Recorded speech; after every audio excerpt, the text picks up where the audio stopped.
खबर उत्तर प्रदेश के गोंडा जिले से है, जहां श्री सीताराम पंचवटी चकाचक आश्रम के संचालक विख्यात कथावाचक पंडित रवि शंकर महाराज गुरु भाई ने सरकार से बहराइच में गाजी सैयद सलार मसूद के दरगाह को सूर्यकुंड बताते हुए ध्वस्त कर उन्हें पुनर्जीवित करने की मांग की है।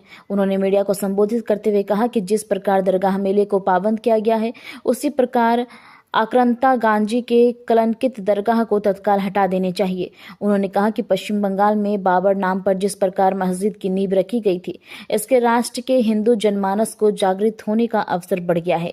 उन्होंने कहा कि किसी भी धर्म गुरु को किसी महज या समुदाय विशेष से कोई परहेज नहीं, लेकिन आक्रांताओं के नाम पर मस्जिद की नींव रखी गई है, इसके राष्ट्र के हिंदू जनमानस को जागृत होने का अवसर बढ़ गया है।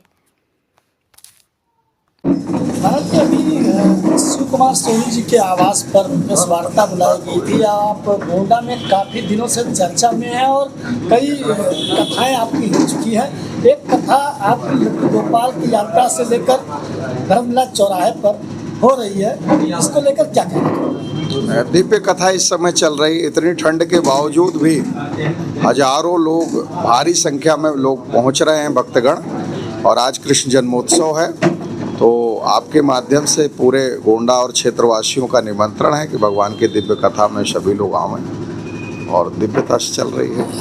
अभी आपने जो बहराइच में दरगाह है और वहाँ को लेकर एक बातें उठी कि वहाँ पर मेला है, शुक्रवार को बजाय रविवार को लगाया जा रहा है, ऐसा क्या है कि उसको हटाने की मांग हो रही है? हम तो कहेंगे उस स्थान को बिल्कुल जो है उस कलंक को हटा करके पुनः सूर्य कुंड की पुनर्स्थापना हो और बालार ऋषि का आश्रम हमारे दिव्यता से लोगों को हम देख सकें, हमारी पीढ़ियां देख सकें कि हमारे पूर्वजों का कैसा दिव्य स्थान था। तो आश्रम से हम यही मांग करेंगे।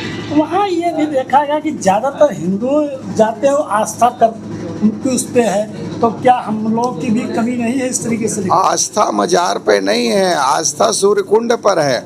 हम लोग उस परंपरा को कई लोग निर्वाह कर रहे हैं, लेकिन वहाँ पर उस सूर्य कुंड को जब मजार बना दी गई, लेकिन उस स्थान पर आस्था लगातार चलती रही। इसलिए समझना पड़ेगा, आस्था मजार पर नहीं है, अपति सूर्य कुंड पर है। तो क्या उस पर बाबा का बुलडोजर चलना चाहिए? बिल्कुल, एक नहीं 10 चलने चाहिए।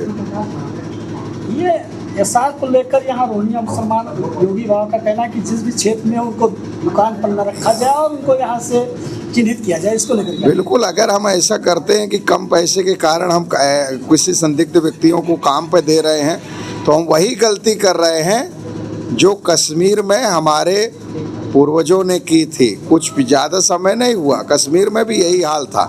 अभी हमारी कई कथाएं होती हैं जम्मू क्षेत्रों में। आप कल्पना कीजिए, यहाँ तो गेहूँ और आपके जो नए धान के खेत हैं, वहाँ तो केसर के और सेब के खेत छोड़ करके लोग भागना पड़ा। तो आप भी तैयार रहिए अगर आप ये कर रहे हैं तो। ये देखा गया कि बाबरी मस्जिद को ध्वस्त करके राम मंदिर बनाई गई, मगर अब वही कलकत्ता में बाबरी मस्जिद बनाने की बात उठ रही है, इसको कैसे देख रहे हैं? बाबरी मस्जिद कोई ध्वस्त नहीं की गई। वहाँ एक ढांचा था, पुराना विवादित ढांचा था, उसको हटा करके हमारा भव्य राम मंदिर सुंदर बना, जो राम जन्मभूमि पर था। अयोध्या में राम मंदिर नहीं बनेगा, कहाँ बनेगा? और बाबरी मस्जिद जो बनाई जा रही है कलकत्ता वगैरह में, सब केवल राजनीति है। और हालांकि इसका सकारात्मक पक्ष ये है कि जितना आप ये करेंगे उतना हिंदू जनमानस जागेगा। बताएं, आज आपके यहाँ प्रेस वार्ता बुलाई गई थी, किस उपलक्ष्य बुलाई गई थी, क्या कार्यक्रम था? आज हमारे निज निवास पर श्री रवि शंकर महाराज गुरु भाई, जो हमारे गुरुदेव भी हैं, उनका आज शुभागमन हुआ और यहाँ पर एक प्रेस वार्ता आयोजित हुई। वो गोंडा जो है चूँकि अयोध्या के बगल में है, तो गोंडा में चौकीदार सो ना जाए, इसलिए हम लोग को चौकन्ना करने के लिए यहाँ पर राम कथा और बहुत प्रकार की भागवत कथा, शिव महापुराण कथा के माध्यम से आप समाज को जागृत करते हैं। गोंडा के हिंदुओं को विशेष रूप से जगाते हैं, क्योंकि अयोध्या की जब कार सेवा का कार्यक्रम हो तो उसमें सबसे बड़ा योगदान अगर किसी का था तो गोंडा का था। जैसा भी महाराज जी ने कहा कि सबका कार्य है आसार में जो इसमें योगी जी कर रहे हैं कि आप सोच समझ के आप नौकर चाकर रखिए, कोई रोहनिया मुसलमान ना होगा। इसको लेकर क्या कहेंगे? इस संबंध में व्यापारी समाज बहुत जागृत है।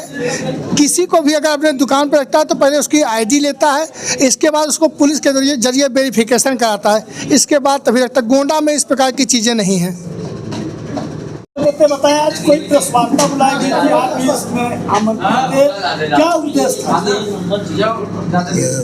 माननीय पंडित रविशंकर जी गुरु भाई जी की कथाएं बराबर आपके गोंडा में हो रही हैं और पार्थिव पूजन हर वर्ष होता है। उसी क्रम में आपकी पार्थिव पूजन की तैयारी को लेके बैठक बुलाई गई थी, प्रेस कॉन्फ्रेंस बुलाई गई थी। और तो क्या कुछ इस बार अलग? हाँ बिल्कुल, इस बार कुछ अलग ही होगा। शिव कुमार जी ने अपने आवास पे प्रेस कॉन्फ्रेंस बुलाई थी और सब लोग मिलके पार्थिव पूजन को एक नया रंग देंगे और पहले से और बृहद रूप से